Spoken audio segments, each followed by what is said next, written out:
نظرا للتأخر المسجل في إنجاز مشروع سكنات عدل 2 المبرمجة سنة 2013 بولاية زوزو، أقدم المنخرطين على تأسيس جمعية لتكون وسيطا بينهم وبين السلطات المسؤولة عن إنجاز المشروع. Plusieurs critères qui nous ont amenés à créer cette association.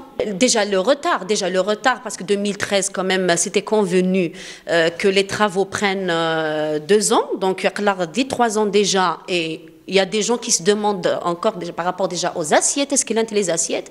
On ne connaît pas le nombre de souscripteurs, donc on est dans un flou. Donc c'est pour ça l'association elle a été créée.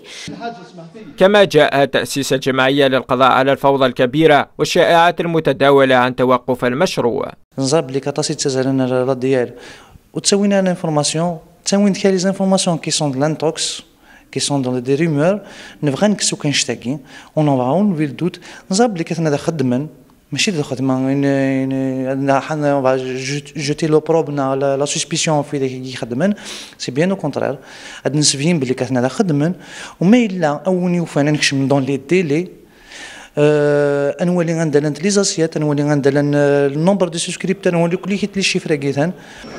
هذا وسيقوم أعضاء الجمعية في القريب العاجل بالتقرب لوزارة السكن لتقديم توضيحات أكثر عن أسباب تأخر المشروع وتحديد مدة التسليم.